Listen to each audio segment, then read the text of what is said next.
लाहौर से है, जहां सर्दियों में भी बिजली की लोड शेडिंग शुरू हो गई है। कई इलाकों में 4 से 5 घंटे की लोड शेडिंग से शहरी परेशान हैं।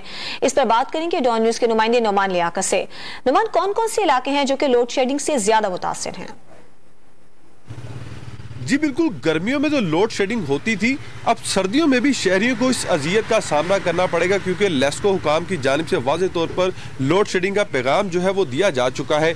मैं इस वक्त गुलबर्ग 3 के इलाके में मौजूद हूँ और यहाँ पर भी आप देख सकते हैं कि सूरत हाल ये है कि यहाँ पर लाइट जो बंद है, जिसके बायस ना सिर्फ घर वालों को बल्कि जो कारोबारी हजरात हैं इनको भी काफ़ी परेशानी का सामना करना पड़ रहा है। इनसे बात करते हैं इस हवाले से।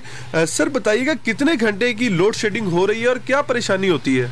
बिस्मिल्लाहिर्रहमानिर्रहीम। देखिए जी, पहली बात तो ये है कि सर्दियों में लोड शेडिंग होनी नहीं चाहिए।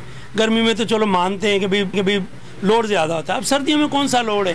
हफ्ते में एक दफ़ा तो पूरा दिन जाती है कि जी हम दरख्त काट रहे हैं, उसके बाद भी 5 घंटे जा रही है, तो क्या गरीब आदमी कमाएगा? जो हुक्मरान है वो अपनी आपसी लड़ाइयों में मसरूफ़ है और उनका ये कहना है कि अगर मुल्क की तरफ तवज्जो दी जाए तो सूरत हाल बेहतर है। और तकरीबन 4 से 5 घंटे की लोड शेडिंग जो है इस वक्त शहर के अंदर हो रही है और जो कारोबारी हजरात हैं वो भी काफ़ी परेशान दिखाई दे रहे हैं। जी।